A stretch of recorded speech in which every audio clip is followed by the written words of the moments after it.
हाँ good day. तो आप देखिए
मैं ज्ञानानंद स्वभावी हूँ, मैं ज्ञानानंद स्वभावी हूँ। मैं हूँ अपने में स्वयं पूर्ण, पर कि मुझ में कुछ गंध नहीं। मैं अरस अरूपी स्पर्शी, पर से कुछ भी संबंध नहीं।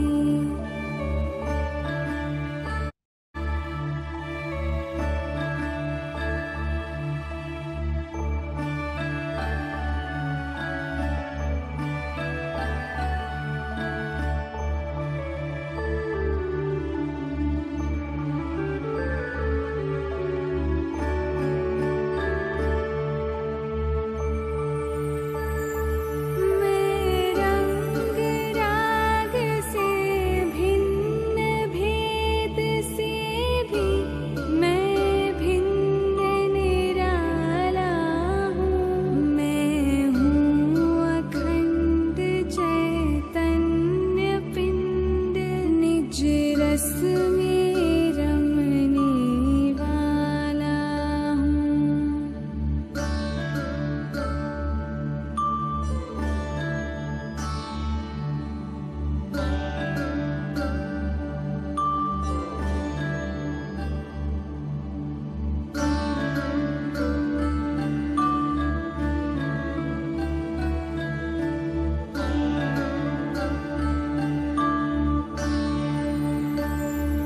मैं ही मेरा करता धरता, मुझ में पर का कुछ काम नहीं। मैं मुझ में रहने वाला हूँ, पर में मेरा विश्राम नहीं।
सभी साधर्मी बंधुओं को जय जिनेन्द्र। आइए हम सभी मंगलाचरण पूर्वक स्वाध्याय प्रारंभ करेंगे।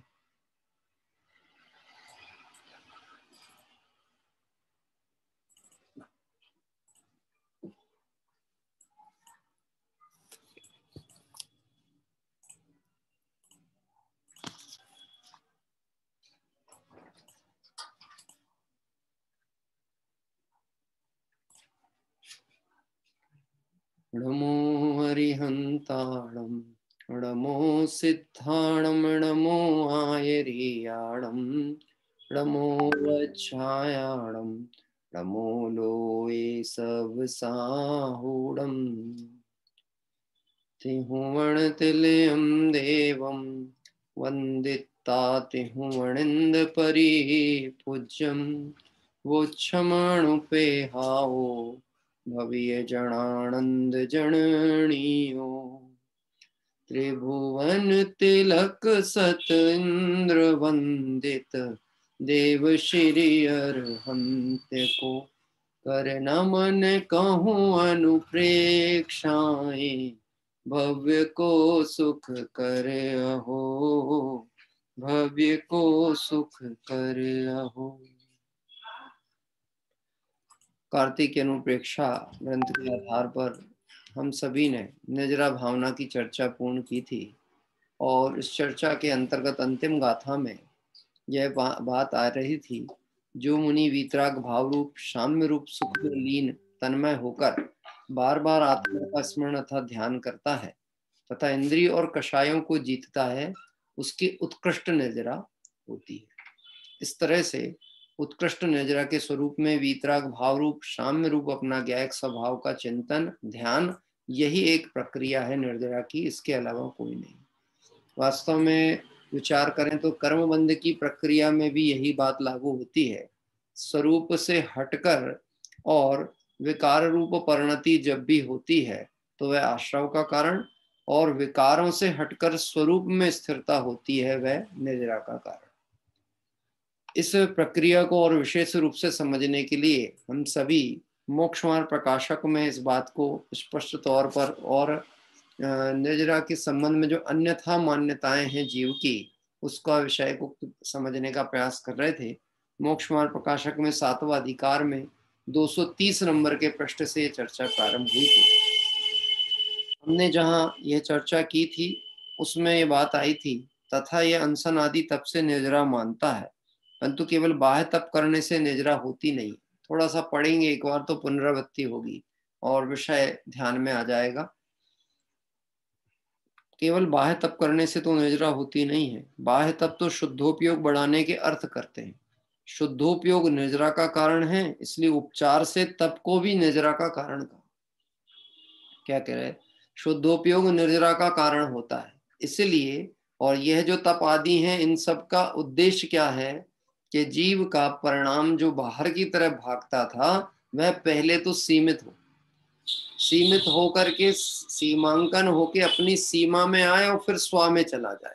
इसके लिए ये सब बाह्य तप की व्यवस्था है, चाहे वह उपवास हो, व्रत हो, तप हो, अनशन हो, उनोदर हो, वृत्ति परिसंख्यान, विवेक सिंहासन, काय क्लेश, जो भी 6 प्रकार से बाह्य तप गिनाए हैं, इन सब का उद्देश्य न केवल बाह्य तप का अपितु अंतरंग तपों का भी उद्देश्य एकमात्र है, जीव की सीमा निर्धारित हो, और सीमा निश्चित होगी तो उपयोग उसके बाहर नहीं जाएगा। यानी शुद्धोपयोग पे दृष्टि रखकर जो भी कार्य किया जाएगा वह निर्जरा का कारण बनने वाला। यदि बाह्य दुख सहना ही निर्जरा का कारण हो तो ये चर्चा की थी कि त्रियंच आदि को तो बहुत दुख आदि सहने पड़ते हैं, तो उनके निर्जरा विशेष होनी चाहिए। तब वह कहता है वह तो पराधीनता से सहते हैं, स्वाधीनता से धर्म बुद्धि पूर्वक उपवास आदि रूप तप करे उसके निर्जरा होती है। जो स्वाधीनता से करे मतलब पराधीनता से होने वाला कार्य नहीं, अपितु आनंद सहित होने वाला कार्य, स्व को लक्ष्य में लेकर होने वाला कार्य, वह निर्जरा का कारण का। एक तो ऐसी स्थिति हो सकती है कि किसी के कहने पर हो, और एक होता है स्वयं की रुचि से हो। जैसे माता पिता बच्चों को, हर माता पिता चाहेंगे कि उनका बच्चा अच्छा पढ़े लिखे और योग्य बने। बच्चे में अध्ययन के प्रति समर्पण हो, रुचि हो, तो वह उस योग्यता को प्राप्त कर सकता है। लेकिन यदि रुचि नहीं है, समर्पण नहीं है, इच्छा नहीं है, तो फिर वही बात आती कि मार मार मुसलमान बनाना जैसा काम। मतलब बोला तो सब जा रहा है लेकिन समझ में कुछ नहीं आ रही, अंदर से इच्छा ही नहीं जागृत हो रही। ऐसे निर्जरा का भी कारण कौन बना? शुद्धोपयोग निर्जरा का कारण है। क्योंकि यदि कोई कहे अशुभ से हटाने के लिए शुभ भाव की प्रेरणा दी गई और शुभ भाव की प्रशंसा भी की गई, मंदिर आओ, पूजा करो, अष्टमूल गुण का पालन करो, सत्यवसन का त्याग करो, इससे क्या होगा? इससे पुण्य का बंध होगा। तो अज्ञानी जीव को लगता है पाप से हटके पुण्य को बांधना यही धर्म है। क्या? पाप से हटना और पुण्य को बांधना, अशुभोपयोग से हटना और शुभोपयोग करना, यही धर्म है। हमने इतना भी कर लिया तो बहुत, इतना भी नहीं, इतना ही कर लिया तो बहुत। वो इसी को धर्म मानता है अज्ञानी जी। किसको? शुभोपयोग आदि की प्रवृत्ति को। इसलिए कह रहे हैं ये जितनी भी क्रियाएं हैं, यह जो पराधीनता से सहते हैं, स्वाधीनता से धर्म बुद्धि पूर्वक उपवास आदि रूप तप करें, उससे निजरा होती है। किसी को भोजन नहीं मिला और भूखा रह गया, चाहे वो किसी परिस्थिति बस, चाहे वह दरिद्रता के कारण हो या फिर किसी ने भोजन ही नहीं दिया, असाता के उदय में नहीं मिला, तो उसे कोई उपवास नहीं। विचारिए, ऋषभ देव के 6 महीने तक विकल्प नहीं आया और 6 महीने तक आहार की विधि नहीं मिली, तो कितने वर्ष का उपवास कहलाएगा? अपन पढ़ते ना 1 वर्ष का उपवास, पर 1 वर्ष कैसे लागू करेंगे बताओ भाई? विकल्प ही नहीं आया जब 6 महीने, तो उसको काउंट कैसे कर सकते हैं आप? जब विकल्प आया और नहीं मिला, क्या कह रहे हैं, तो फिर हम कह सकते उपवास हो। वो भी तब कि जब वह नहीं मिला, उस काल में भी अपने को अनाहारक देखकर स्वरूप में तन्मय है, ऐसा मन में खेद खिन्नता नहीं कर रहे हैं कि अब इस देह का क्या होगा, शरीर कैसे चलेगा, आहार नहीं मिला तो ये तो शरीर शिथिल हो जाएगा, फिर धर्म आराधना कैसे होगी। धन्य मुनिराज, इस देह को देखकर धर्म आराधना नहीं करते, इस देह से दृष्टि हटा के धर्म आराधना करते। हाँ, और अज्ञानी जन देह की क्रिया को धर्म मान लेते हैं, इसलिए धर्म के स्वरूप को नहीं जान पाते। समाधान, प्रश्न ध्यान से समझिएगा, क्या बात आई थी हमने पढ़ चुका है, पर हम एक बार पुनरावृत्ति कर रहे हैं उस विषय की। धर्म बुद्धि से बाह्य उपवास आदि तो किए, और वहां उपयोग अशुभ शुभ शुद्ध रूप जैसा परिणमित हो वैसा परिणमे। धर्म बुद्धि से किया उपवास आदि क्रिया, पाप के लिए नहीं, धर्म समझ के किया, लेकिन फल तो परिणाम अनुसार लगने वाला है। उपवास करके भी पुण्य की चाह है, उपवास करके कषाय को बढ़ा रहा है, कि उपवास करके अपने स्वभाव को देख रहा है। 3 काम होने वाले। एक तो उपवास किया और मन में खेद खिन्नता हुई क्योंकि नियम ले लिया था। कई बार लोगों के मुंह से ऐसा निकल जाता है, किसी ने पूछा कि भैया आप लोगों के घर में रात्रि में कुछ खाते नहीं हो, इतना लंबा अंतराल कैसे बिताते होगे आप लोग? भूख नहीं लगती आपको रात में? ऐसा लोगों को बड़ा आश्चर्य होता है ऐसी बातें सुन करके कि रात में कुछ नहीं खाते हैं, पानी नहीं पी रहे हैं, भोजन नहीं कर रहे हैं, नाश्ता नहीं कर रहे, तो इनका समय कटता कैसे होगा और ये कैसे रह लेते हैं? ऐसा बहुतायत अन्य मतियों को ये प्रश्न उत्पन्न होता है। अब एक उत्तर तो ये हो सकता है, भैया वो तो हमारे कुल खानदान में नियम ही ऐसा है, अब क्या कर सकते हैं। बात कर में, इसका मतलब कोई अंतर अभिप्राय में वो उस कार्य के प्रति कोई लगन नहीं है, भक्ति नहीं है, समर्पण नहीं है, या उसमें अपना हित भाषित नहीं होता। हम तो बुरे फंसे ऐसे जैन कुल में पैदा होके जहाँ पे कुछ करने नहीं मिलता। यानी मैं उसको दूसरे पक्ष से बताने की कोशिश कर रहा हूँ, ऐसा उत्तर होता है। या फिर हम ऐसा उत्तर दें कि भैया हम अहिंसा धर्म प्रधान प्रेमी जीव हैं, और ऐसा कोई भी कार्य जिससे किसी भी जीव को हिंसा हो, अन्य जीव को या मेरे जीव को, ऐसा कार्य हम नहीं करते। और जब हम किसी अन्य जीव के घात का कारण बनेंगे तो उसका परिणाम दुखेगा, उसके खेद खिन्नता होगी, तो उसका निमित्त मैं बनूंगा, तो मैं ऐसा अपराध नहीं करता। और रही बात कि ये देह जो है ना, आप 4 बार खाओगे तो भी जाने वाली है और 2 बार खाओगे तो भी जाने वाली है। इसलिए वो शरीर जो है ये भोजन से चलता है, यह मान रहा था अब तक प्रभु भोजन से जीवन चलता है। कहना घबराने की बात नहीं है, हमें कुछ नहीं होता। क्या कह रहे हैं, हमें कोई तकलीफ ही नहीं है। वो तो जगत जन का, जिसकी कोई एक दिनचर्या निश्चित नहीं, उसके लिए बहुत आश्चर्य का विषय। आप तो इतनी बातें भी कहोगे ना, क्या क्या नहीं खाते, तो बोले कंदमूल नहीं खाते, जमी कंद नहीं खाते, ये सब चीजें नहीं चलती। थोड़ा थोड़ा बताते चलेंगे आप, वो पूछेंगे ये भी नहीं खाते, वो भी नहीं खाते, ऐसा नहीं खाते, तो फिर सीधा प्रश्न आता तो खाते क्या? हम्म जैसे उनको खाने के लिए इसके अलावा कुछ दिखता ही नहीं। क्या एक्चुअल में जिनका जन्म खाने के लिए होता है ना, उनको लगता सभी खा जाओ, और जिनका जन्म कोई लक्ष्य लेकर के हुआ है, उनको निर्णय होता है सही क्या है और गलत क्या है। इसलिए आत्मार्थी मुमुक्षुओं को थोड़ी भोजन आदि के प्रति, पंचेंद्रिय विषयों के प्रति गृद्धता कम होनी चाहिए, तो उनके आत्मार्थीपना, मोक्षार्थीपना शोभा करे। हाँ, अभी हमारे साधर्मी वात्सल्य हो, मंदिर के आयोजनों में, कार्यक्रम हो, उसमें व्यंजनों की मात्रा अधिक नहीं होनी चाहिए, शुद्धता पे ध्यान विशेष होना चाहिए। क्यों, किस कार्य से बनाया वो भोजन, कि भैया सब धर्म आराधना में लगे, घर के विकल्पों से बचें और उपयोग को यहाँ लगाएं, इसके लिए वो व्यवस्था है। ना कि कोई साधर्मी वात्सल्य के नाम पे गेट टुगेदर का प्रोग्राम हो रहा है कि सबरे मिल करके और पूजन करने के बाद प्रसाद खाने बैठे, भंडारा थोड़ी ना चल रहा जैनों का। हाँ, बात ख्याल में आती है। मैंने ऐसे सुझाव कभी दिए, हो सकता है कहीं जमे और कहीं बिल्कुल ही ना जमे, तो हमारे सुझाव ना जमे तो हम भी ना जमे, ऐसा भी हो सकता है। क्या, ना जमे तो ना जमे, उसमें क्या है, मार्ग जैसा है वह बात तो वैसी कही जाएगी। हाँ? अब आप उसमें व्यंजनों की लिस्ट बढ़ाओगे तो वो साधर्मी वात्सल्य कैसे कहलाएगा? वो धर्मात्माओं का, धर्मी जीवों का भोजन कैसे है जिसमें गृद्धता बढ़ रही है, जिसमें आसक्ति घटे और संयम की आराधना में जो साधक हो, वह शुद्ध भोजन कहलाता है। मुनिराज जो आहार लेते हैं, नीरस आहार क्यों लेते हैं? क्योंकि ले तप बढ़ावन हेतु नहीं तन पोषते तजी रसन को।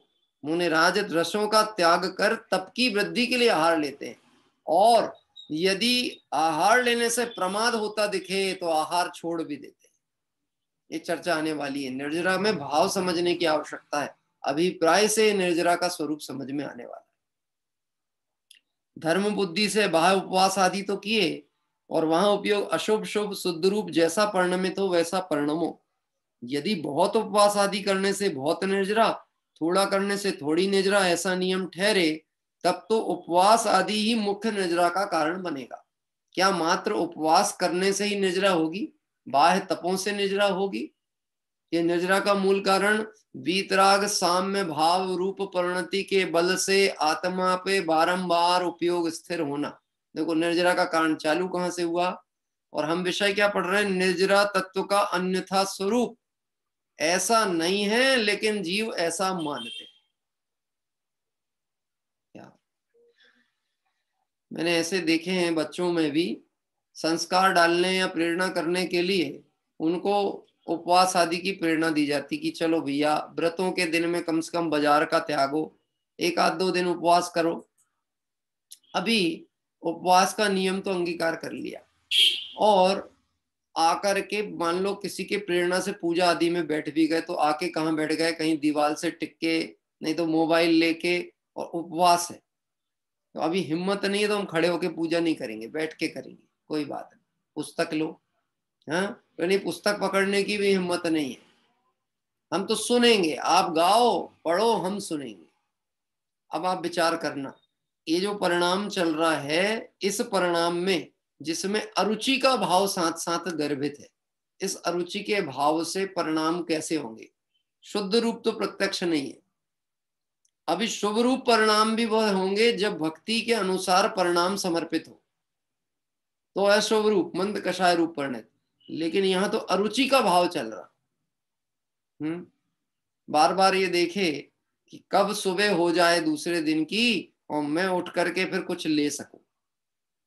इसका अर्थ मैं ये नहीं कहना चाहता हूं कि लेओ लाओ छुट्टी करो, क्यों विकल्प करते हो, ऐसा बिल्कुल नहीं अर्थ है। लेकिन जो क्रिया की गई है, यदि उपवास करने से निर्जरा होती है, तो फिर हर जीव को उपवास करने से ही होना चाहिए, और बहुत करने से जल्दी होना चाहिए, कम करने से लेट होना चाहिए। अब इसका मतलब तो ये है कि जो 23 तीर्थंकर है जिन्होंने 2 ही उपवास किया, उनको तो मोक्ष होना ही नहीं था क्या? उनको तो होना ही नहीं चाहिए था, क्योंकि क्रिया तो बहुत सूक्ष्म स्थूल दिखी उनकी। मात्र 2 उपवास, उनसे ज्यादा तो बोलो, हो सकता है अभी यहाँ पर बैठे हुए लोग जिनकी सामर्थ्य अधिक हो या अच्छे अभ्यासी हो, वो उससे ज्यादा उपवास कर लें। होता है कि नहीं होता? इसलिए यहाँ पे टोडरमल जी साहब कहते हैं, यदि उपवास करने से बहुत निर्जरा हो, थोड़ा करने से थोड़ी निर्जरा हो, ऐसा नियम ठहरे, तब तो उपवास आदि की मुख्य निर्जरा का कारण ठहरेगा। सो तो बनता नहीं, क्या कह रहे हैं? सो ऐसा तो है नहीं, बनता नहीं। परिणाम दुष्ट होने पर उपवास आदि से निर्जरा होना कैसे संभव है? अब आप समझना बहुत सावधानी से, उपदेश ऊंचा चढ़ने को दिया जा रहा है, ये पंक्ति अभी आने वाली है, नीचा गिरने को नहीं। कीजे शक्ति प्रमाण, शक्ति बिना श्रद्धा धरे। अपनी शक्ति छुपाना नहीं और शक्ति से अधिक करना नहीं, क्योंकि शक्ति से अधिक करोगे और परिणाम बिगड़ेगा तो फल तो परिणामों का लगने वाला है, क्रिया का नहीं लगने वाला। अपना विषय ही प्रारंभ यहां से हुआ था, क्रिया, परिणाम और अभिप्राय। फल किसका लगता है? अभिप्राय का। काय का? मूलता अभिप्राय। और यदि हम परिणामों को भी देखें तो परिणाम वह जो कि अभिप्राय से मार्गदर्शन प्राप्त कर रहे हैं, जो अभिप्राय से दिशा प्राप्त कर रहे हैं, वह परिणाम।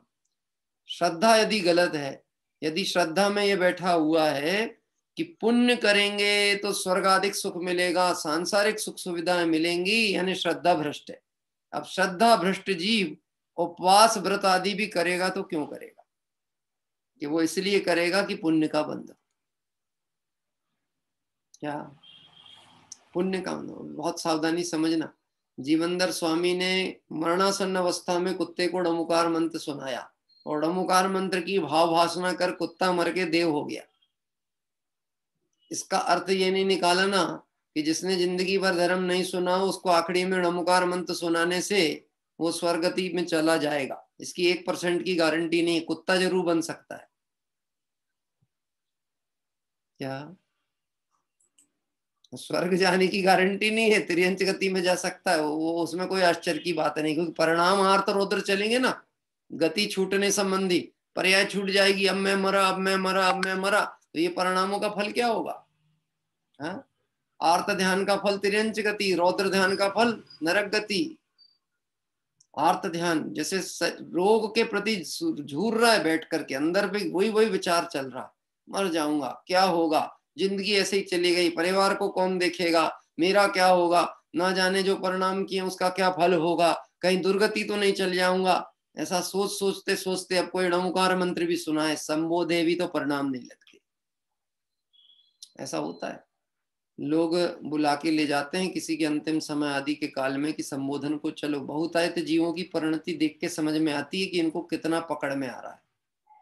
क्या लेकिन फिर भी अपन तो ऐसा ही समझ के चलें, संगी पंचेंद्री जीव है, हो सकता है उसकी कषाय कदाचित मंद पड़ जाए और यह बात समझकर अंदर का बल पुरुषार्थ जाग जाए और कुछ हित का कार्य कर ले, ये सोचकर निरपेक्षता से उसका संबोधन कर देना चाहिए। लेकिन फल तो वैसा ही लगेगा जैसा उसका परिणाम होगा। यदि ऐसा कहें कि जैसा अशुभ शुभ शुद्ध रूप उपयोग परिणमित हो उसके अनुसार बंध निजरा है, तो उपवास आदि तब मुख्य निजरा का कारण कैसे रहा? क्योंकि उपवास आदि करने में क्या क्या छूटा? विषय, कषाय और आहार। अभी ये छूटा लेकिन स्वभाव सन्मुखता नहीं हुई, तो विषय छोड़ना मंद कषाय का काम। तीव्र कषाय हो तो विषय भोग बढ़ाता है, और विषय मंद कषाय हो तो विषय भोगों से दृष्टि हटती है ना। कषाय, कषाय किसकी छूटेगी? जो कषाय को बुरा जानेंगे, जो कषाय को दुख का कारण जानेंगे, वो उससे बचने का प्रयास करेंगे। और आहार, आत्मा आहार लेता ही नहीं है, आत्मा अनाहारक स्वभावी है। ऐसे जिस जीव की दृष्टि में मुख्य रहे आत्मा और विषय कषाय आहार का त्याग करे, तो उस आत्मा की दृष्टि के कारण से होने वाले कार्य को निर्जरा कहा। लेकिन सिर्फ उपवास आदि कर लेने से निर्जरा नहीं होती है। बंद होता है। कौन सा? अगर परिणाम अशुभ रूप कषाय रूप हुए तो हीन बंध होगा, यानी आश्रव होगा निम्न जाति का। और अगर परिणाम कदाचित थोड़े मंद कषाय रूप हो गए, धर्म ध्यान अध्ययन में उपयोग लगाता है, तो पुण्य आदि का बंध होगा। लेकिन जब तक स्वरूप की दृष्टि नहीं करता है तब तक निर्बंध अवस्था प्रकट होने वाली नहीं। अशुभ शुभ परिणाम बंध के कारण ठहरे, शुद्ध परिणाम निजरा का कारण ठहरा। क्योंकि ये बात समझना पड़ेगा, जितने भी तप आदि हैं, तप सह निर्जरा, ये परिभाषा तो ऐसे ही है, तप से निजरा होती है। अब मैं आपको एक बात कहता हूं, अभक्ष भोजन करने से पाप का आश्रव होता है, पाप बंद होगा। तो शुद्ध भोजन करने से क्या होगा भाई? इसी का अपोजिट बोलो ना आप। अशुद्ध भोजन करने से, अभक्ष भक्षण करने से पाप का बंध हुआ, तो शुद्ध भोजन करने से क्या हुआ? कठिन है प्रश्न। अरे पुण्य बंद हुआ भाई। अशुद्ध खाने का जो परिणाम था वो तीव्र कषाय का परिणाम था, और शुद्ध सेवन करने का भाव था मंद कषाय का।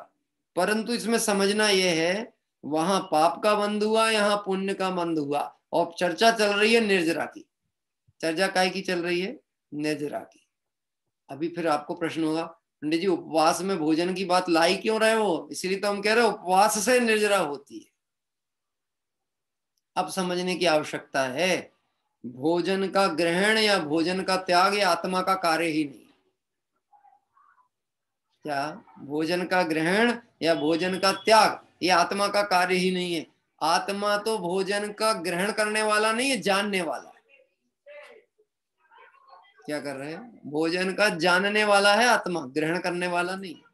और जानने वाला रहे, सुनना, भोजन दिख जाने से उपवास भंग नहीं होता, परंतु भोजन में रुचि पड़ी होगी तो उपवास भंग हो जाएगा। जैसे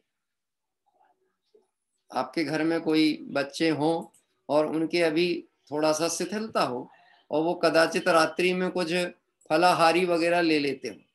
घर परिवारों में ऐसे होते हैं ना, बच्चे वगैरह हों, उनका स्वास्थ्य हो या किसी कारण से बच्चे ले रहे, अभी थोड़ी सी मिठाई है और बच्चों के सामने रख दी या अन्य लोगों के सामने रख दी, और अपनी भी इच्छा तो थी कि ये हमको लेना है, पर रात हो गई, तो हम कब खाएंगे इसको? कल। तो लोगों को बताना तो पड़ेगा ना कि खत्म मत करना, हम कल खाएंगे क्योंकि हम रात में नहीं खाते। ये तो बोलना पड़ेगा ना कि हम कल खाएंगे, हम रात में नहीं खाते। अब मैं आपसे पूछता हूँ, ये बात बोली गई रात में कि मैं रात में नहीं खाता हूँ, कल खाऊंगा, मेरे लिए रख देना। सुनो, ध्यान रखना, मेरे हिस्से की रख देना। अब आप समझ सकते हो, ये जो परिणाम है ये रात्रि भोजन त्यागी का नहीं। रात्रि भोजन त्याग का मतलब है उसका विकल्प का त्याग, वस्तु का त्याग नहीं। और दिख जाए तो दिखने से रात्रि भोजन में दोष लगा, ऐसा भी नहीं। दिखने से दोष नहीं है, ग्रहण की आसक्ति दोष का कारण। ऐसे भोजन त्याग देने से निर्जरा होगी ऐसा नहीं। आत्मा भोजन करता ही नहीं है, ऐसा अनाहारक स्वभाव लक्ष्य में लेकर उन परिणामों से तो बचा भोजन आदि के, और आत्मा का निकटवर्ती हुआ, उसको निर्जरा कही गई। अभी लोग कहेंगे, ऐसे अर्थ बताएंगे तो लोग फिर तो भोजन उपवास करना ही छोड़ देंगे। देखो भैया, जो अपना हित चाहेंगे वह स्वच्छंदी नहीं होते, और जिन्हें अपना हित नहीं करना हो वह स्वच्छंदी होते। टोडरमल जी ने इसी मोक्षमा प्रकाशक में लिखा है, जैसे गधा मिश्री खाने से मर जाता है तो सज्जन मिश्री खाना तो नहीं छोड़ देते। गधा खाता है ना मिश्री तो मर जाता है, तो उसको देखकर सज्जन मिश्री खाने तो नहीं छोड़ देंगे। हाँ, गधे छोड़ दे मिश्री खाना तो अलग बात है। गधा मतलब अज्ञानी। अब अज्ञानी ये देख के कि गधा मर गया, हम भी नहीं खाएंगे, नहीं तो हम मर जाएंगे। अरे उसकी शारीरिक संरचना प्रकृति ऐसी है कि वो मिश्री को नहीं एक्सेप्ट कर सकता, उसका मरण हो गया, पर तू तो भिन्न है ना, तू तो अलग है ना। ऐसा जानकर सज्जन तो मिश्री खाना नहीं छोड़ते। ऐसे जिन धर्म में तत्व का खुलासा समझकर कोई भी मोक्षार्थी आत्मार्थी स्वच्छंदी नहीं होता, और जो स्वच्छंदी होता है वह मोक्षार्थी नहीं होता। जिसका संसार ज्यादा होगा ना, वो जिनवाणी सुन करके भी उल्टी बात पकड़ने वाला। और जिसके संसार समुद्र का किनारा आ जाएगा वो 5 इंद्रिय के विषय भोगों को देखकर भी तत्व विचार करके उससे हट जाएगा। आज की घटना सुबह अपन ने देखा कि अभिनंदन नाथ का जो जीव है वह अपने राजमहल की छत पे देखते हैं और महल दिख रहे हैं, सुंदर अनेक वर्णों के महल कहाँ बन रहे हैं? आकाश में।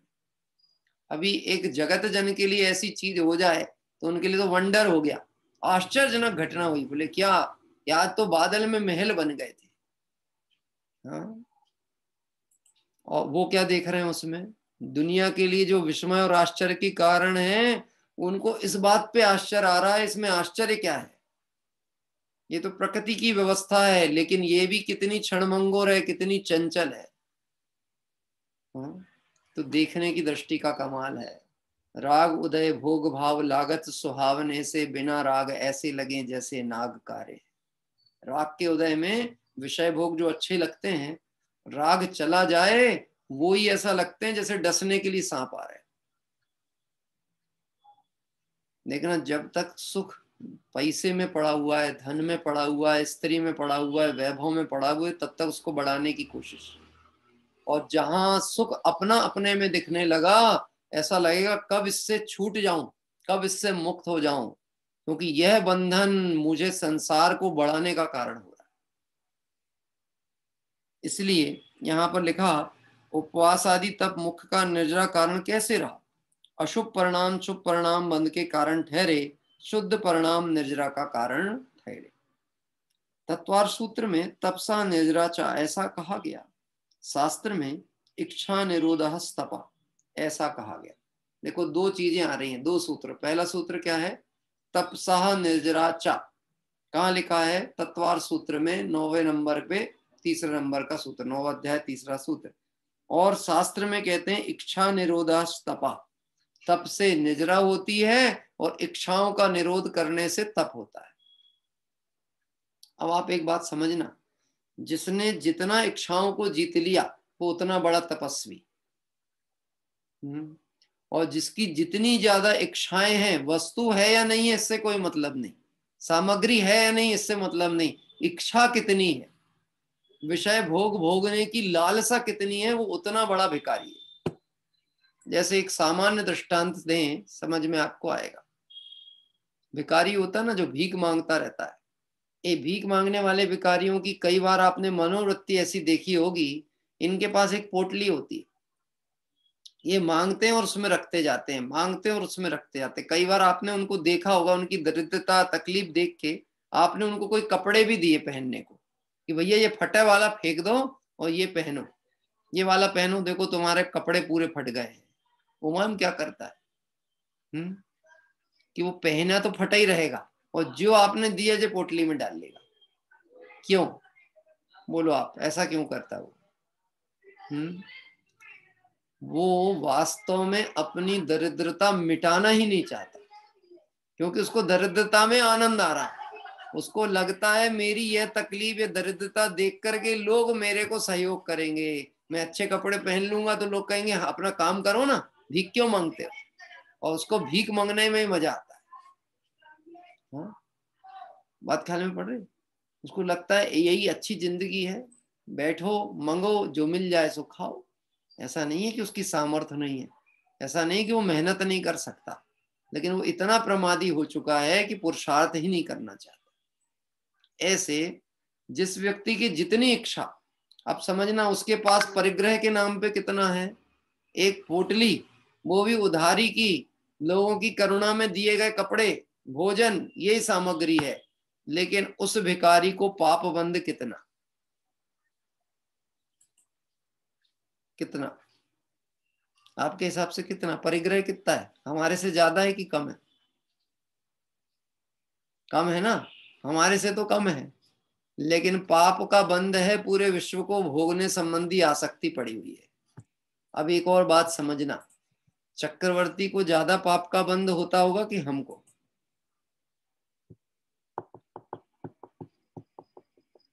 चक्रवर्ती के पास वैभव तो बहुत है, 6 खंड के अधिपति हैं, 9 निधियां हैं, सेनाएं हैं, महल हैं, रानियां हैं, क्या कमी है? सीधी सीधी बात करें तो कमी क्या है?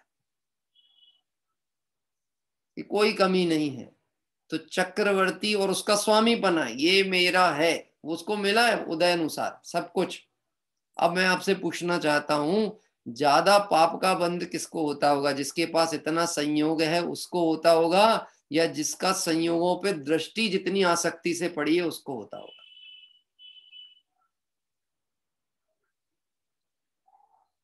सतीश जी साहब, चक्रवर्ती पद मिले तो एक्सेप्ट करना चाहिए कि नहीं? हाँ, नहीं करना चाहिए? क्या बोलते हैं आप? चक्रवर्ती पद मिले तो लेना चाहिए कि नहीं लेना चाहिए? प्रमोद जी, चक्रवर्ती पद मिल जाए तो लेना चाहिए कि नहीं लेना चाहिए? अरे सारे में बताओ, हम तो समझ जाएंगे आप क्या कहना चाह रहे हैं। ऐसा प्लस या ऐसा क्या? हाँ, प्रमोद जी ने बोला दिल की बात है साहब, मिले तो क्या दिक्कत है, ले लेना चाहिए। हाँ, लेना चाहिए, मिले तो। एक तो मिलने नहीं वाला, पहली बात। दूसरी बात, इच्छा तो पड़ी हुई मिल जाए। क्या इच्छा पड़ी है? मिले। और जब तक चक्रवर्ती पद नहीं मिल रहा तब तक बनने की कोशिश करो। कुछ नहीं तो बिजनेस ही बढ़ाओ, व्यापार बढ़ाओ, धंधा बढ़ाओ, इधर से कमाओ, उधर से कमाओ, इधर से बचाओ, उधर एन केन प्रकारेण एक एक भूखंड जोड़ जोड़ के 6 खंड हो जाएं, ऐसी प्रयास तो करे ही। 2 एकड़ इधर, 5 एकड़ इधर, 10 एकड़ इधर, वो 100 एकड़ इसकी ले लो, वो उसकी फंसा लो, कम वाले की ज्यादा वाले की। आसक्ति का परिणाम कितना? बात ख्याल में आ रहा है? यहाँ पे कह रहे हैं इच्छाओं के निरोध को तप कहा है। जिसकी जितनी सीमित इच्छाएं होंगी उसका उतना तप। आज मैं एक कहीं व्याख्यान सुन रहा था किसी का, मुझे ध्यान नहीं है किसका है, पर बस मैंने थोड़ी देर ऐसे चलते चलते सुना है। मैं अपना काम भी कर रहा था और वो चल रहा था प्रवचन।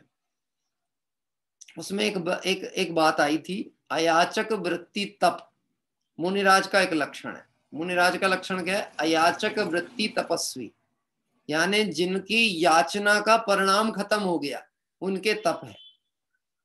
यानी ये जो हमारे 16 कारण व्रत हैं, कि आपके श्रावक के मूल गुण हैं, अष्टमूल गुणों का पालन है, या आपके 12 व्रत हैं, इन सबको तप संज्ञा दी गई है। अंतरंग तप है, बहिरंग तप है, लेकिन उन सब में सबसे बड़ा तप है अयाचक वृत्ति वाला तप, अयाचक तपस्वी।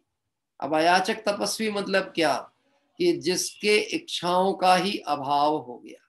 और क्यों अभाव हो गया? क्योंकि उन्हें जिस सुख की चाह थी उन्हें वह वस्तु मिल गई। क्या मिल गया? चैतन्य चिंतामणि ज्ञायक आत्मा दृष्टि में आ गया। अब किसी से मांगने की इच्छा ही नहीं होती। इससे इतना सरलता से समझ लेना, उपवास करके, अनशन करके, या बाह्य तप आदि पालन करके भी यदि पुण्य का रस पड़ा हुआ है, इससे पुण्य बंधेगा। इससे तप नहीं हो रहा है, इससे निर्जरा नहीं हो रही है, इससे बंध ही हो रहा है। क्या हो रहा है? बंध। एकमात्र कर्म बंध के अलावा कुछ नहीं। तो फिर उत्तर आएगा, कोई प्रश्न पूछेगा, बंद हो रहा ये तो ठीक है, पर आप ये तो बताओ अशुभ तो नहीं हो रहा ना? कम से कम क्या बोला जाएगा? कम से कम अशुभ तो नहीं हो रहा ना? इतना तो अच्छा है ना? मैंने आपसे सुबह भी ये बात कही थी, अच्छे के चक्कर में नहीं पड़ना है। हाँ, कई बार आपने तो ऐसा भी देखा होगा, कोई बदमाश है और उसको अच्छे जूते पड़े, ऐसी भी प्रशंसा की जाती है। अच्छे जूते पड़े उसको, अच्छे। अब आप, मैं पूछना चाहता हूं, अच्छे पड़े कि बुरे पड़े? अच्छे पड़े कि बुरे पड़े? हम बोल रहे अच्छे पड़े, और वो तो कहता बहुत बुरे पड़े भैया, बहुत ही लगी हमको तो बोलो अच्छी चीज अच्छी होती है हर जगह। हाँ, हाँ, लेकिन जो सच्ची होगी वो अच्छी होगी। अच्छी चीज सच्ची हो ये बिल्कुल जरूरी नहीं है। इसलिए अच्छे के चक्कर में नहीं पड़ना। जगत जन को 5 इंद्रिय के विषय भोग अच्छे लगते हैं, और ज्ञानी जन को वह बुरे लगते हैं। अच्छे के चक्कर में नहीं चढ़ना। उपवास आदि करके पुण्य होता है, कम से कम अच्छा तो है ना? बच्चे जो पहले उठते नहीं थे अब वो मंदिर जाने लगे, अच्छा तो है ना? सुनना, अब मैं थोड़े अगले स्टेप की बात कहने की कोशिश करूंगा। अच्छा तो है ना? पहले तो बिल्कुल नहीं जुड़ते थे, अब तो अच्छा है ना? ऐसा ही परिणाम हमारा अपने प्रति भी चल रहा। पहले की तुलना में हम धर्म के प्रति थोड़े सावधान हो गए, अच्छा है ना? 2 घंटे स्वाध्याय कर लेते हैं, 2 घंटे पूजा कर लेते हैं, भक्ति कर लेते हैं, अच्छा है ना? सतीश जी, विनय जी, अच्छा है ना? पहले से तो अच्छा है ना? हाँ, बस ये अच्छे का रस गया, लगा तो सच्चा गया हाथ से। हाँ, गया हाथ से गया। क्यों? क्योंकि ये यहाँ पर अभिप्राय की निर्मलता के बिना धर्म की शुरुआत ही नहीं होती। पुण्य में अटकने का बहुत बहुत जल्दी अटकता है आदमी। पुण्य में क्या है, पाप से तो निकलने के बहुत चांस है। एक बात समझना, जिसकी अभी कषाय कदाचित तीव्र भी है, उसकी तो दिख रही है प्रत्यक्ष में कि इसको तीव्र कषाय आ रही, गुस्से में है, तो उससे बचा जा सकता है। मंद कषाय से बचने में बहुत खतरा है, आपको पता ही नहीं लगेगा कब आपको लूट लिया जाए। जैसे मैं आपको बताऊं, अपन कहाँ लुट जाते हैं जाके, कोई हमारे को गाली गलौज करे और हम समझे कि अच्छी जाति का आदमी नहीं, इससे मुंह नहीं लगना चाहिए, अपन तो भैया दूर से निकल जाओ। साइड से निकल गए और थोड़ी देर में वो विकल्प भी गया, अपन तो समझो पागल था, अपने को दिमाग नहीं लगाना, खत्म हो गई बात। लेकिन आप पहुंचो कोई आयोजन में, मंदिर में है, सामाजिक आयोजन में है, जहां पर क्या कहते बड़ी सभा लगी हो और आपको घेरना हो उन लोगों को, तो क्या कहेंगे? अरे साहब, इनके जैसा व्यक्ति समाज में दूसरा नहीं है। हाँ, ऐसे मंद कसाई व्यक्ति आपको देखने नहीं मिलेंगे, दान शिरोमणि हैं, इनके जैसा हृदय किसी का नहीं है। अब सुनना अब क्या होने वाला है आपका। अंदर ही अंदर भी ये मन में चालू हो गया, मेरी प्रशंसा चल रही है। अब बोलो, मैं आप रास्ता काट के निकलना चाहोगे कि बैठे रहोगे? और फिर वहीं बैठे रहोगे कि मंच में भी जाओगे? कि मंच में बुलाएंगे, फिर हार पहनाएंगे, तो हार पहनाए तो जीते कि हार गए आप? ये हार गए। अब हार गए हो तो ये समझ लेना कि अब आप मार्ग से दूर होते चले जा रहे। दिगंबर मुनिराजों ने कहीं पर भी जिनवाणी लिखते समय में कहीं अपना नाम उल्लेख नहीं किया, अपने परिवार की जानकारी नहीं दी, अपने किसी भी विषय में व्याख्यान में ये नहीं लिखा कि ये मेरा कथन है। क्यों नहीं? क्योंकि इतना सा भी रस ये पड़ जाता कि मैं एक पंक्ति का करता हूं, ये कर्ता बुद्धि अनंत संसार में ढकेल देती। अनंत संसार में ढकेल देती। परंतु मान कषाय चले जीव की, तो भजन लिखे भगवान का और नाम लिखे अपना। देखना, पर समझना सावधानी से, विद्वानों ने भी ये प्रयोग किया है, लेकिन वहां पर आत्म संबोधन की दृष्टि से किया है। दौलत राम जी ने 6 डाल में अपना नाम प्रयोग किया। पुराने कवि भजनों में अपना नाम प्रयोग करते थे, लेकिन कैसा संबोधते थे? दौल समझ सुन चेत सयाने, हे दौलत राम सुनो, समझो और चेतो। क्या इसके लिए नहीं लिख रहे हैं कि दौलत राम इस 6 डाला के करता है? हाँ, भूदर कब निकसे अब घर बाहर, भूदर कब निकलोगे घर से बाहर? बात ख्याल में ऐसा विचार करना। हाँ, वहां उनका उद्देश्य और अभिप्राय रहता था अपने को सावधान रखना।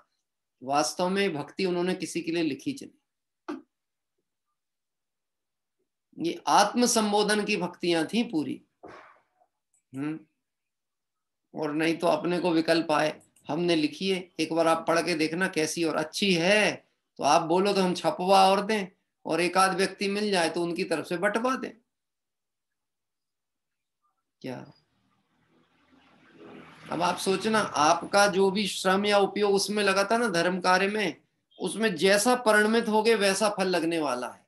यदि उसमें तन्मय होके अपनी प्रतिष्ठा मान का परिणाम है तो अशुभ का बंध, और यदि उसमें भगवंतों के प्रति भक्ति का परिणाम है तो वह शुभ भाव, उसमें पुण्य का बंध। और उस भक्ति में जिस गुण चिंतन की बात आई है उसको निरपेक्षता से अंगीकार कर ली तो उसका नाम धर्म। इसलिए यहाँ कहते हैं, शुभ अशुभ इच्छा मिटने पर उपयोग शुद्ध हो वहां निर्जरा है, जहां शुभ और अशुभ है वहां निर्जरा नहीं होती। इसलिए तप से निर्जरा कही गई।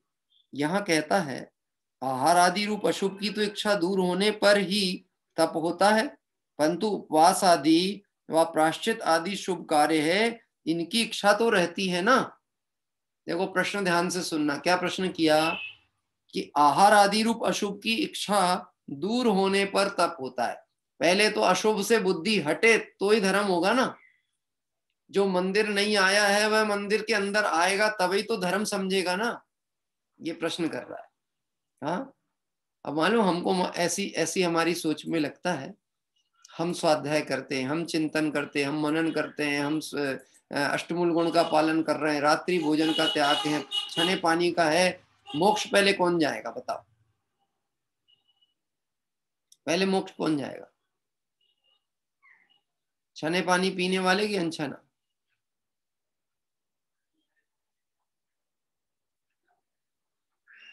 अरे ऐसा बोल सकते हो, मार्ग के अनुसार जो प्रवर्तन करे भैया, छना पानी पीना। हम तो यही सोचेंगे जो मार्ग की मानता है वह आगे बढ़ेगा, ठीक है। लेकिन इस बात की 1 रुपए की गारंटी नहीं। किस चीज की? कि छना पानी पीने वाला पहले मोक्ष जाएगा। जो मार्ग को समझ के सम्यक श्रद्धानी होगा वो आगे बढ़ेगा। आप प्रैक्टिकली सोचो, बड़ी सरल पद्धति से। हमने तो जैन धर्म की कहानियां या बचपन में जो कहानियां सुनते थे, पढ़ते थे, एक शिकारी जंगल में गया और शिकार कर रहा है, और वहां दिगंबर मुनिराज दिखे, उनकी शांत मुद्रा को देखकर उनके पास बैठ गया और फिर मुनिराज से कहता है कि हे मुनिराज, मैं बहुत दुखी हूं, आप सुखी होने का मार्ग बताओ। क्या कह रहे हैं? अब मुनिराज कहते हैं हे जीव, तो दूसरों को दुख देना छोड़ दे, शिकार करना छोड़ दे, शिकार करना बुरा कार्य है। हैं? और मुनिराज की शांतता को देखकर और निरपेक्षता को देखकर वो प्रभावित हुआ और उसने नियम अंगीकार कर लिया कि मैं अब शिकार नहीं करूंगा। अभी कोई प्रश्न करे, पंडित जी उन्होंने तो सिर्फ शिकार ही भर तो छोड़ा है, अभी इष्टमूल गुण का नियम थोड़ी ना लिया है। क्या है? उसको मालूम होगा पानी कैसे छानते होंगे, जैसा हम लोग छानते हैं ऐसा पता होगा उसको, इतने से कल्याण हो जाएगा। अरे एक्सेप्ट किया कि नहीं उसने सही बात को, सबसे मेन बात यह है उसने एक्सेप्ट किया कि नहीं। उसने एक्सेप्ट किया मतलब उसकी कषाय मंद है। जब उसने इतना एक्सेप्ट किया है तो इसके आगे का भी ग्रहण करेगा, और इतना हो सकता है कि हम मंद कषाय में तन्मय होके रह जाएं और वह कषाय रहित हो जाए।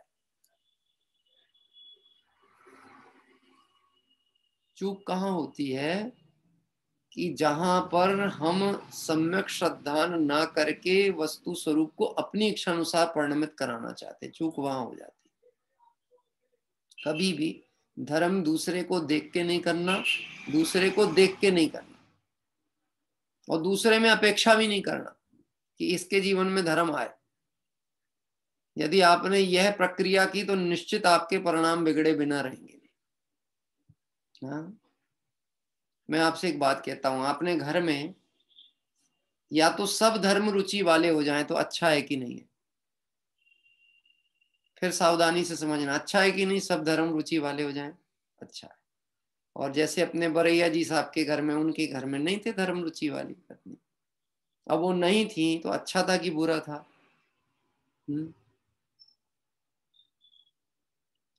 गजब की बात है। तय ये करना है धर्म करना किसको है? धर्म मुझे करना है। सब अच्छे हो इससे धर्म का कोई संबंध नहीं, और सब बुरे हो इससे मेरा कोई बुरा नहीं। धर्म यह निजी वस्तु है। किसकी है? निजी। ये बात मैं इसलिए कह रहा हूं, बहुत आयत लोगों के प्रश्न होते हैं हमारी परिस्थितियां प्रतिकूल है। ये परिस्थितियां आपको संकेत कर रही हैं कि आप एकाकी हो। हाँ, ये आपको प्रेरित कर रही हैं कि आपको अकेले चलना है, और अकेले चलोगे तो पक्का मंजिल पे पहुंचोगे, और सबके लिए रुकोगे तो अटक जाओगे। अब ये बात समझना, दृष्टि दृष्टि का खेल है। पुण्य के उदय से प्रतिकूल पत्नी मिलती है कि पाप के उदय से अनुकूल पत्नी मिलती है?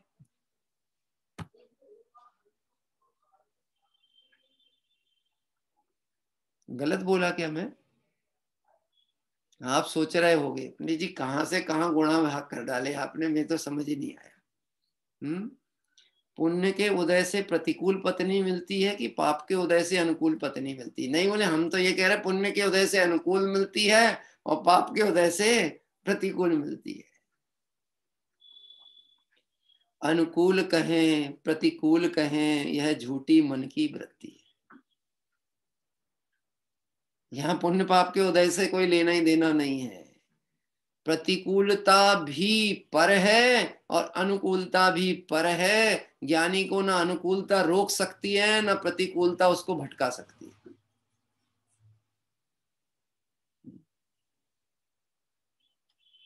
अब आप विचार करके देखना, परिस्थितियों से दृष्टि जितनी जल्दी हट जाए और स्व में स्थित हो जाए तो निर्जरा प्रारंभ।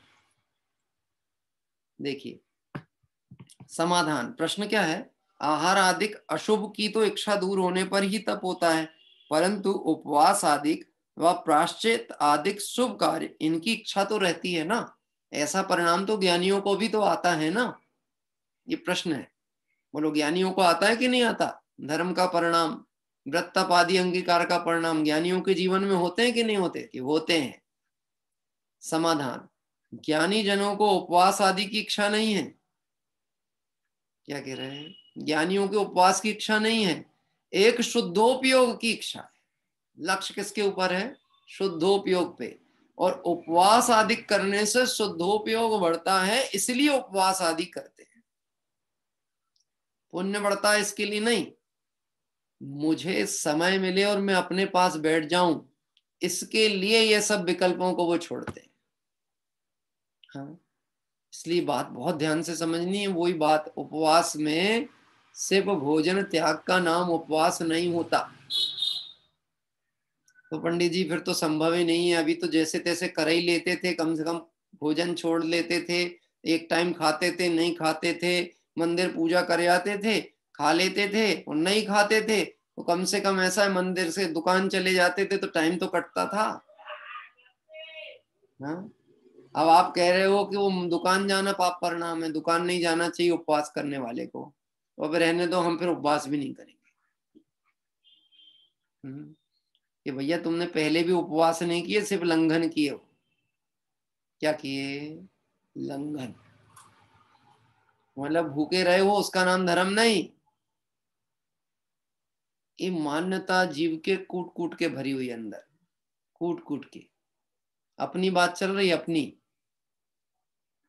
हाँ, धर्म आत्मा का स्वभाव है, आत्म स्वभावम परभाव भिन्नम। यह बात दृढ़ता से आनी चाहिए। इस बात में ऐसी शंका नहीं होना चाहिए कि आत्म स्वभाव को जानने वालों को देवशास्त्र गुरु के प्रति भक्ति कम होती है,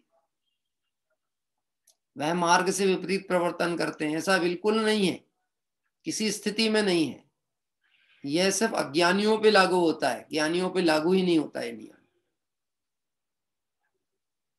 उपवास आदि करने से शुद्धोपयोग बढ़ता है, इसलिए उपवास आदि करते हैं। तथा यदि उपवास आदि से शरीर या परिणामों की शिथिलता के कारण शुद्धोपयोग को शिथिल होता जाने तो वहां आहार आदि ग्रहण करते हैं। देखो गजब की बात है, ज्ञानी जन का आहार ग्रहण करना धर्म का काम, पुण्य का काम है, और निराहार आत्म स्वभाव पे दृष्टि करना ये धर्म का कार्य ज्ञानी का।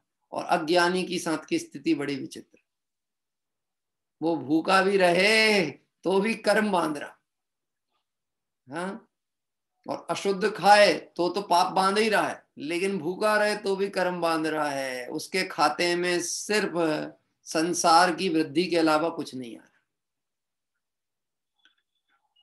तथा यदि उपवास आदि से शरीर परिणामों की शिथिलता के कारण शुद्धोपयोग को शिथिल होता जाने तो वहां आहार आदि ग्रहण करते हैं। एक बहुत अच्छी लाइन आई है मोक्षमार्ग प्रकाशक में, मैंने ये लाइन पहले भी पढ़ी है और आपके सामने चर्चा की थी।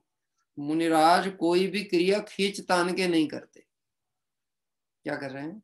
जैसी सदती जाने वैसी साधते हैं, खींच तान के नहीं करते। ऐसा होता है 60 साल तक तो हम खींच तान के पहले धंधा करेंगे, कमाई करेंगे, पैसा इकट्ठा करेंगे, खींच तान के, मर पच के, और उसके बाद फुल रिटायरमेंट लेकर के और कहीं एकांत में चले जाएंगे, कोई क्षेत्र में रहेंगे, सुनना, तुम कभी शांति से बैठने वाले नहीं। आदत पड़ी थी ना उपद्रव करने की, तो वहां जाके भी उधम ही मचाओगे। तो जिनकी आदत घर में उधम करने की होती है वो जंगल में भी जाके उधम ही करते। क्या हाँ?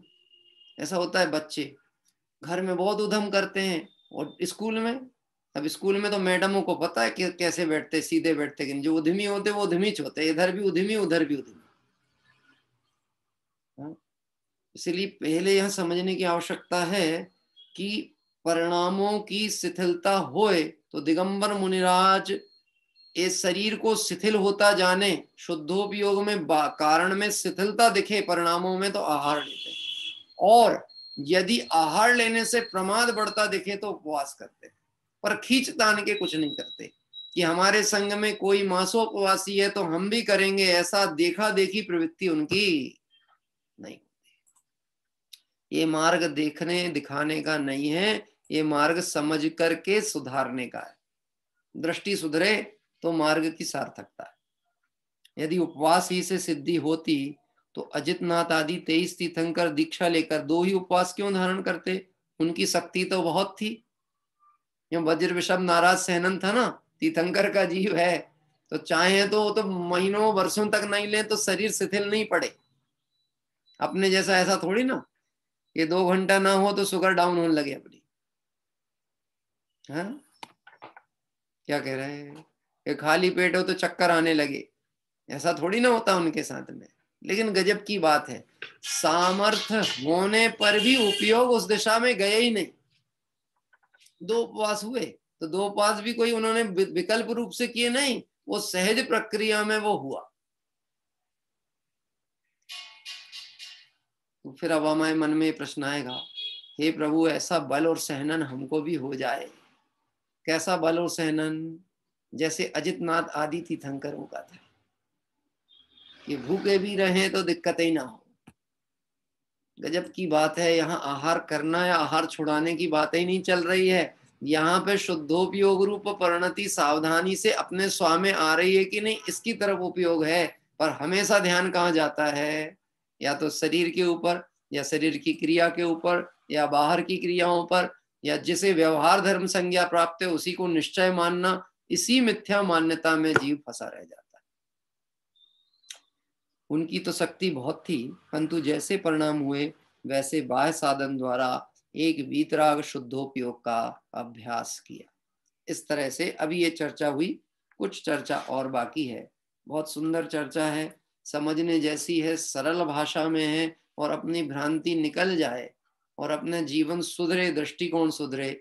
इसलिए चर्चा अपन आगे क्रम से और बढ़ाएंगे।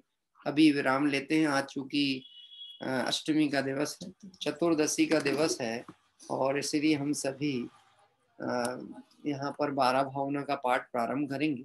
अभी हमने इसके पहले शोभा चंद जी साहब भारेल जी जो हुए हैं उनकी 12 भावना ली थी, और वह पूर्ण की हर अष्टमी चतुर्दशी के दिन एक एक भावना पढ़ते हुए।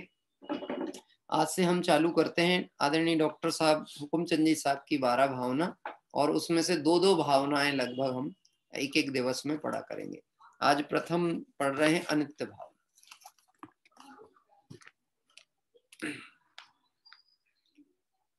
भोर की स्वर्णिम छटा सम क्षणिक सब संयोग है, पद्म पत्रों पर पड़े जल बिंदु सम सब भोग है। सांध्य दिन कर लालिमा सम लालिमा है भाल की, सब पर पड़ी मनहूस छाया विकट काल कराल की, विकट काल कराल की। अंजुलि जल सम जवानी क्षीण होती जा रही, प्रत्येक पल जर जर जरा नजदीक आती जा रही।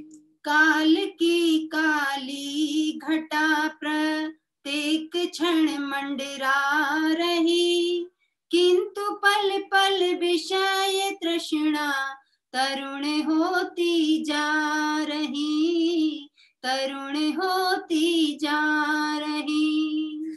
दुखमयी पर आए क्षण भंगुर सदा कैसे रहे, अमर है ध्रुव आत्मा वह मृत्यु को कैसे वरे। ध्रुव धाम से जो विमुख वह पर या यही संसार है, ध्रुव धाम की आराधना आराधना का सार है, आराधना का सार है। संयोग क्षण भंगुर सभी पर आत्मा ध्रुव धाम है, पर या ये लय धर्मा परंतु द्रव्य शाश्वत धाम है। इस सत्य को पहचानना ही भावना का सार है, ध्रुव धाम की आराधना आराधना का सार है, आराधना का सार है। अशरण भावना। छिद्रमय हो नाव डगमग चल रही मझधार में, दुर्भाग्य से जो पड़ गई दुर्देव के अधिकार में। तब शरण होगा कौन जब नाविक डुबा दे धार में, संयोग सब अशरण शरण को ही नहीं संसार में, को ही नहीं संसार में। जिंदगी एक पल कभी कोई बड़ा नहीं पाएगा, रस रसायन सुत सुभट को ही बचा नहीं पाएगा। सत्यार्थ है बस बात यह, कुछ भी कहो व्यवहार में, जीवन मरण अशरण शरण को ही नहीं संसार में, कोई नहीं संसार में। निज आत्मा निश्चय शरण व्यवहार से परमात्मा, जो खोजता पर की शरण वह आत्मा बहिरात्मा। ध्रुव धाम से जो विमुख वह पर या यही संसार है, ध्रुव धाम की आराधना आराधना का सार है, आराधना का सार है। संयोग है अशरण सभी निज आत्मा ध्रुव धाम है, पर या ये वे धर्मा परंतु द्रव्य शाश्वत धाम है, द्रव्य शाश्वत धाम है। इस सत्य को पहचानना ही भावना का सार है, ध्रुव धाम की आराधना आराधना का सार है, आराधना का सार है, आराधना का सार है। इस तरह से दो भावनाएं अनित्य और अशरण, ये दो भावनाओं के पाठ अभी हम सभी ने किए हैं और बहुत ही सुंदर भावनाएं आदरणीय डॉक्टर साहब ने लिखी हैं। वैसे 12 भावनाएं कोई सी भी उठाइए आप, हमारे पास तो एक ये पुस्तक है, लगभग 12 भावना शतक नाम से पुस्तक है और इस पुस्तक में शताधिक तो नहीं, लगभग 55-12 भावनाएं फिर भी संग्रहित हैं और अन्य भी बहुत सारी 12 भावना छोटी छोटी कृति में, लगभग यदि अपन अनुमान लगाएं तो 150 से अधिक 12 भावनाएं अभी तक उपलब्ध प्रतियों में रहती है। इसमें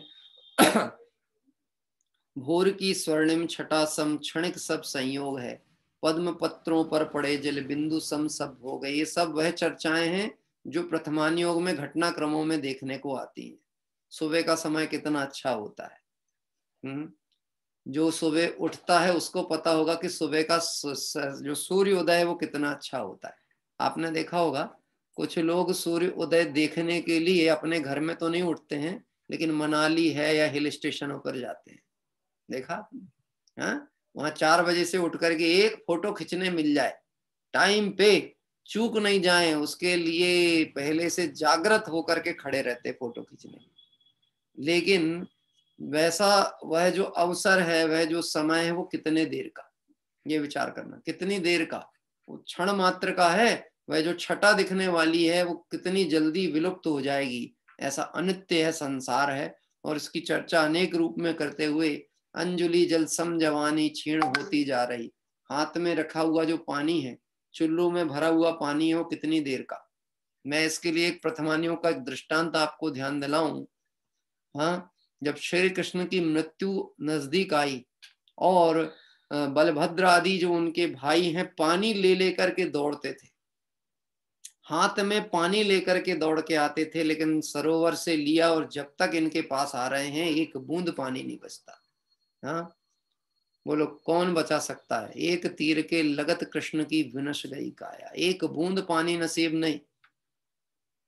जिनका पुण्य वैभव की हम कल्पना नहीं कर सकते हैं, उनके भी पुण्य क्षीण हो जाए तो कोई आयु का एक समय बढ़ा सकता नहीं। अंजुलि जल सम जवानी क्षीण होती जा रही, प्रत्येक पल जर जर जरा नजदीक आती जा रही। विचार करने की आवश्यकता है। How old are you.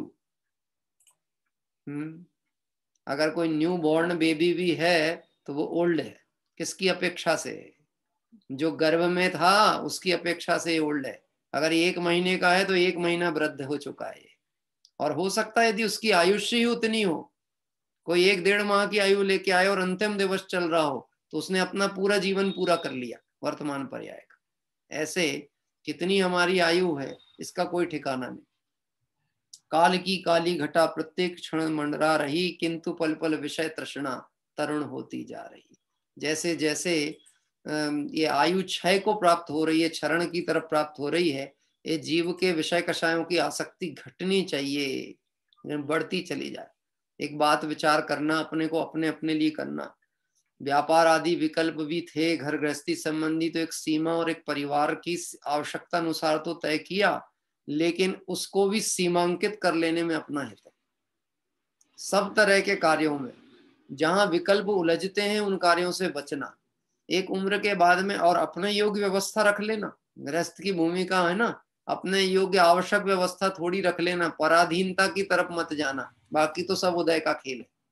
हाँ, वसीयत लिखने के पहले अपने लिए थोड़ा निकाल लेना, जो अपने आजीवन जीवन को निरपेक्षता से और निर्विघ्न चलाने में सहकारी हो उतना, और बाद में फिर उसको भी कोई योग्य को सौंप देना वो अलग बात है।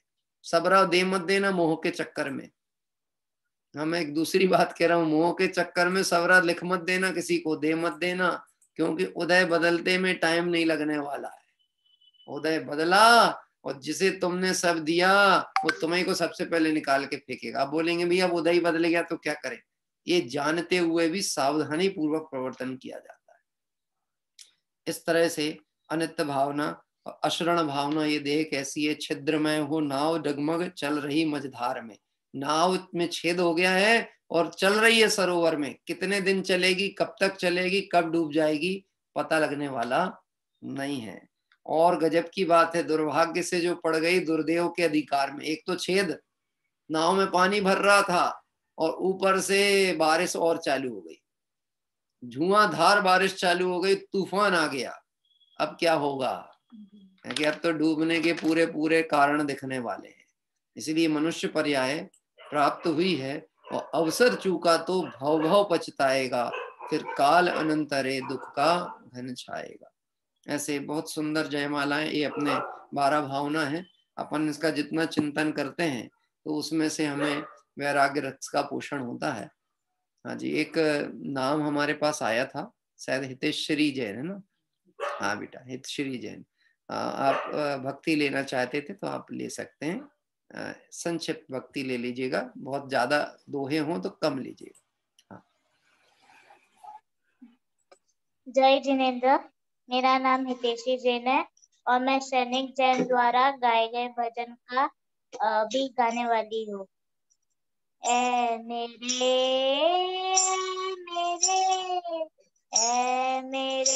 गायक प्रभु, ए मेरे चेतन प्रभु, तुझसे बढ़कर कौन। ए मेरे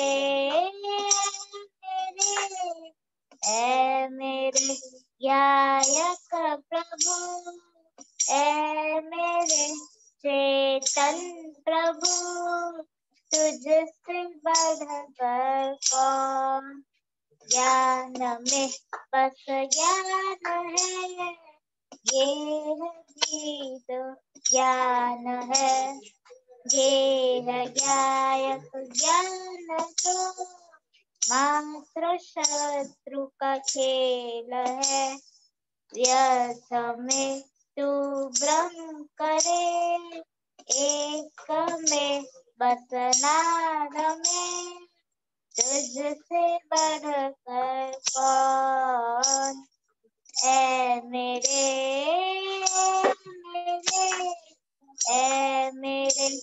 गायक प्रभु, ए मेरे चेतन प्रभु, तुझसे बढ़कर कौन। शुद्धता की खान है, जानता तू महान है, तू स्वयं भगवान है, जानना तेरा काम है। निकट रह कर दूर क्यों, सिद्ध होकर दीन क्यों, तुझसे बढ़कर कौन। ए मेरे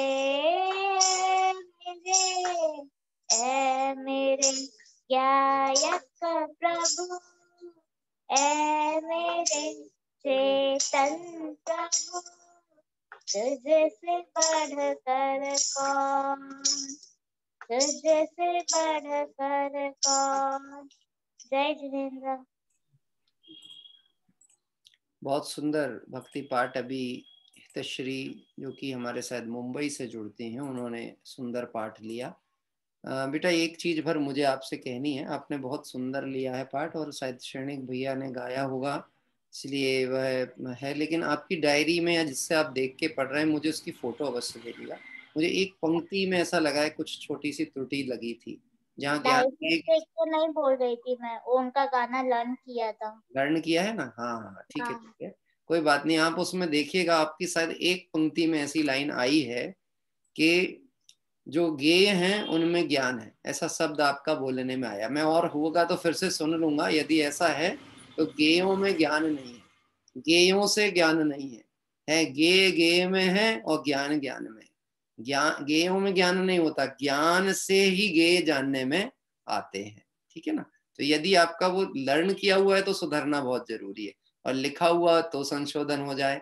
तो बाकी आपने गाया बहुत अच्छा है और बहुत अच्छी भक्ति है, उसके लिए हम सभी करतल ध्वनि से आपका अभिवादन करते हैं।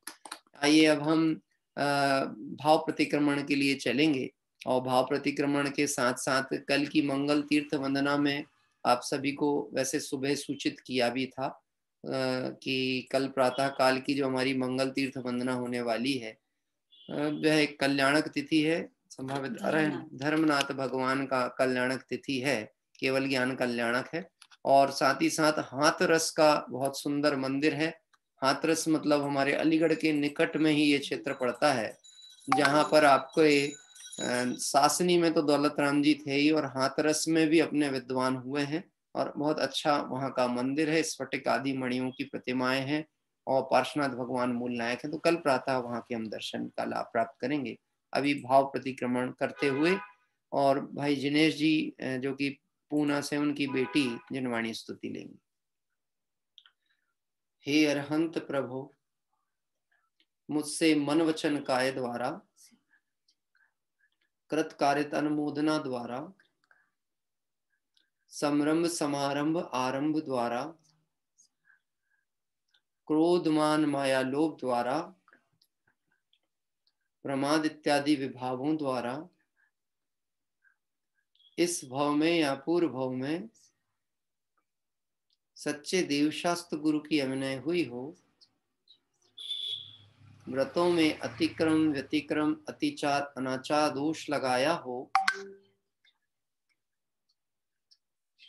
एक इंद्रिय से लेकर पंचेंद्रिय तक किसी भी जीव की हिंसा हुई हो, विराधना हुई हो, दिन या रात में लगाए सर्व दोषों का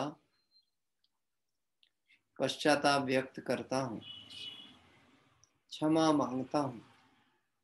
वह मेरे सभी दोष मिथ्या हो, मैं मुझ में रहूं, इस प्रकार मैं इन सभी दोषों का प्रायश्चित करता हूँ। ओम नमः सिद्धेभ्यः। आइए और मैं आमंत्रित करता हूँ जिनवाणी स्तुति पाठ के लिए। हमारे जिनेश जी हैं, उनकी बेटी है भव्या, वह जिनवाणी स्तुति पाठ करेंगे। जय जिनेन्द्र।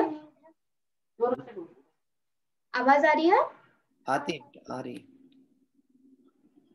माँ जिनवाणी मुझ अंतर में होकर मुझ रूप समा जाओ, शांति शुद्ध ध्रुव गायक प्रभु की महिमा प्रतिक्षण दर्शाओ, महिमा प्रतिक्षण दर्शाओ।